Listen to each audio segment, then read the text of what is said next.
absolutely love this one, right? Whew. This is sort of it's not a short speech, so I don't want this to slip and break because it's very important to me. Thank you so much.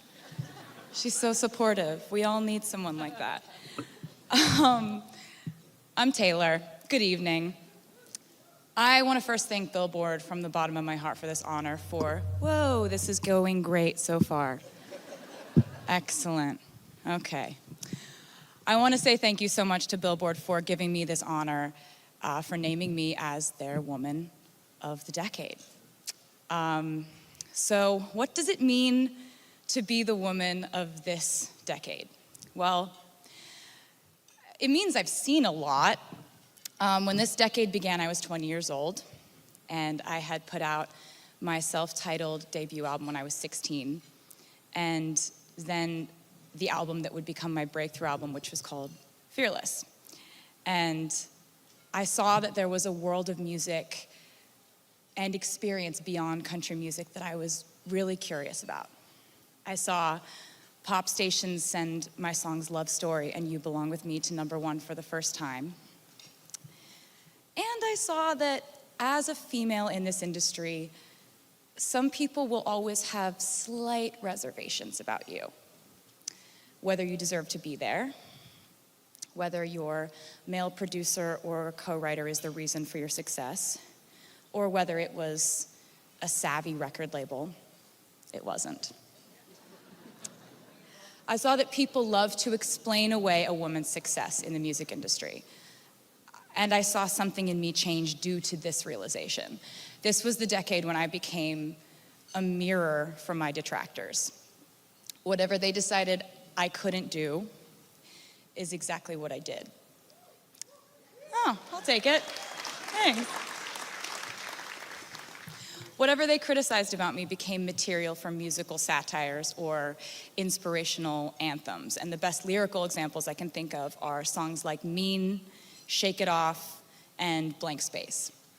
Basically, if people had something to say about me, I usually said something back in my own way.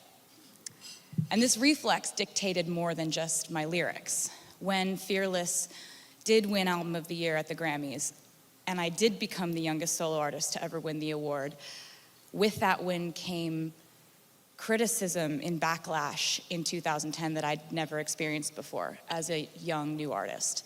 All of a sudden, people had doubts about my singing voice. Was it strong enough? Was I a little bit pitchy? All of a sudden, they weren't sure if I was the one writing the songs because sometimes in the past I had co-writers in the room. At that time, I couldn't understand why this wave of harsh criticism had hit me so hard. I believe a popular headline back then was "A swift backlash," which is clever, you gotta give it to him. And now I realize that this is just what happens to a woman in music if she achieves success or power beyond people's comfort level. I now have come to expect that with good news comes some sort of pushback, but I didn't know that then. So then I decided that I would be the only songwriter on my third album, Speak Now, and that I would tour constantly, work on my vocals every day, and perfect my stamina in a live show. I decided I would be what they said I couldn't be. I didn't know then that soon enough people would decide on something else I wasn't quite doing right, and then the circle would keep going on and rolling along, and I would keep accommodating, overcorrecting in an effort to appease my critics. They're saying I'm dating too much in my 20s? Okay, I'll stop. I'll just be single for years. Now they're saying my album Red is filled with too many breakup songs? Okay, I'll make one about moving to New York and deciding that really my life is more fun with just my friends. Oh, they're saying my music is changing too much for me to stay in country music? All right. Okay, here's an entire genre shift and a pop album called 1989. Ah, you heard it? Sick. Now it's that I'm showing you too many pictures of me with my friends. Okay, I can stop doing that too. Now I'm actually a calculated manipulator rather than a smart businesswoman? Okay, I'll disappear from public view for years. Now I'm being cast as a villain to you? Okay, here's an album called Reputation, and there are lots of snakes everywhere. In the last 10 years, I have watched as women in this industry are criticized and measured up to each other and picked at for their bodies, their romantic lives, their fashion. Or have you ever heard someone say about a male artist, I really like his songs, but I don't know what it is. There's just something about him I don't like. No, that criticism is reserved for us. But you know, I've learned that the difference between those who can continue to create in that climate usually comes down to this: who lets that scrutiny break them and who just keeps making art. I've watched as one of my favorite artists of this decade, Lana Del Rey, was ruthlessly criticized. Yes. Yeah. Thank you. We have similar tastes. I like it. She was ruthlessly criticized in her early career, and then slowly but surely she turned into, in my opinion, the most influential artist in pop. Her vocal stylings, her lyrics, her aesthetics, they've been echoed and repurposed in every corner of music. And this year, her incredible album is nominated for Album of the Year at the Grammys because she just kept making art. And that example should inspire all of us, that the only way forward is forward motion, that we shouldn't let obstacles like criticism slow down the creative forces that drive us. And I see that fire in the newer faces in our music industry whose work I absolutely love. I see it in Lizzo, Rosalia, Taylor Parks, Hayley Kiyoko, King Princess, Camila Cabello, Halsey, Megan Thee Stallion, Princess Nokia, Nina Nesbitt, Sigrid, Normani, Her, Maggie Rogers, Becky G, Dua Lipa, Ella Mai, Billie Eilish, and so many other amazing women who are making music right now. Female artists in music have dominated this decade in growth, streaming, record and ticket sales, and critical acclaim. So why are we doing so well? Because we have to grow fast. We have to work this hard. We have to prove that we deserve this, and we have to top our last achievements. Women in music, on stage or behind the scenes, are not allowed to coast. We are held at a higher, sometimes impossible feeling standard. And it seems that my fellow female artists have taken this challenge and they have accepted it. It seems like the pressure that could have crushed us made us into diamonds instead. And what didn't kill us actually did make us stronger. But we need to keep advocating for women in the recording studios, behind the mixing board, in A&R meetings, because rather than fighting to be taken seriously in their fields, these women are still struggling to even have a chance to be in the room.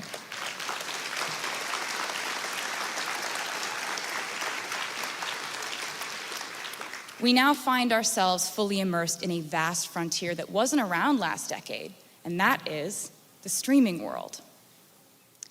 In music, we're always walking hand in hand with technology, and sometimes that is so awesome, like how now we're able to just drop a song that we made yesterday. I've spoken out in the past about the future of revenue flow for creators and the songwriters and producers who are being left behind due to these rapid shifts and changes. I still don't think that record contracts or producers' agreements have fully caught up. And I hope that in the next decade, we can keep searching for the right solution for producers, songwriters, and creators. Don't you?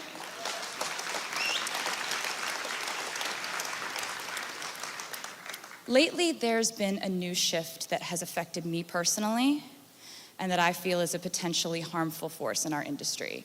And as your resident loud person, I feel the need to bring it up. And that is the unregulated world of private equity coming in and buying up our music as if it is real estate. as if it's an app or a shoe line. This just happened to me without my approval, consultation, or consent. After I was denied the chance to purchase my music outright, my entire catalog was sold to Scooter Braun's Ithaca Holdings in a deal that I'm told was funded by the Soros family, 23 Capital, and the Carlyle Group. Yet, to this day, none of these investors have ever bothered to contact me or my team directly to perform their due diligence on their investment in me, to ask how I might feel about the new owner of my art, the music I wrote, the videos I created, photos of me, my handwriting, my album designs. And of course, Scooter never contacted me or my team to discuss it prior to the sale, or even when it was announced.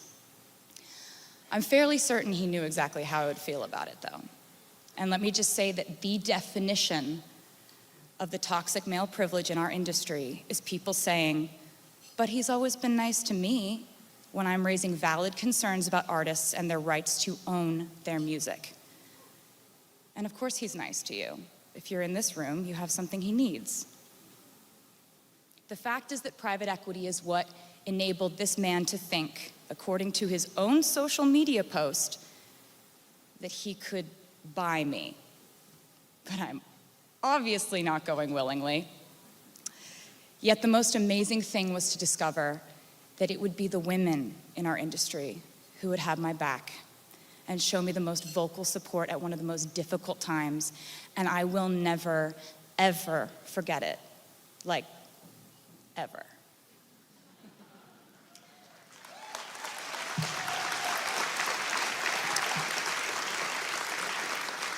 But to conclude, I will say that in 10 years, I've seen forward steps in our industry, in our awareness, our inclusion, our ability to start calling out unfairness and misconduct.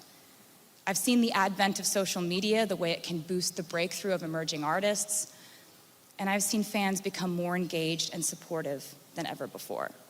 I've leaned on that support, and it has kept me in a place where, no matter what, I always wanted to keep making music for them. I was up on a stage in New York City in 2014, accepting Billboard Woman of the Year, and I was talking about the future of streaming, how we needed to make sure that the female artists, writers, and producers of the next generation were protected and compensated fairly. This was before my record deal with Universal last year that would contractually guarantee that the artists on their roster be paid upon any sale of their Spotify shares, unrecoupable. So thank you for that.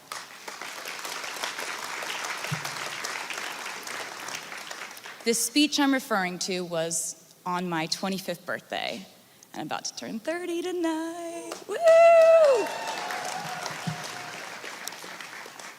But my exact quote during this speech was, I really just feel like we need to continue to try to offer something to a younger generation of musicians, because somewhere right now, your future Woman of the Year is probably sitting in a piano lesson or in a girls' choir, and today, right now, we need to take care of her.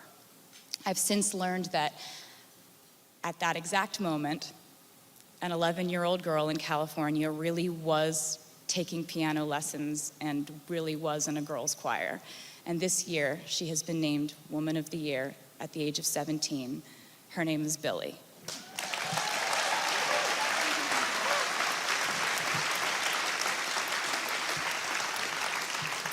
And those are the stories we need to think about every day as we do our jobs within this industry. The ones where people's dreams come true and they get to create music and play it for people. The ones where fans feel a connection to music that makes their day easier, makes their night more fun, makes their love feel more sacred, or their heartache feel less isolating. The ones where all of you in this room stand as an example for someone else in the next generation who loves the same thing that we love. Music. And no matter what else enters the conversation, we will always bring it back to music. And as for me, lately I've been focusing less on doing what they say I can't do and more on doing whatever the hell I want. Thank you for a magnificent happy, free, confused, sometimes lonely, but mostly golden decade. I'm honored to be here tonight. I feel very lucky to be with you. Thank you so much.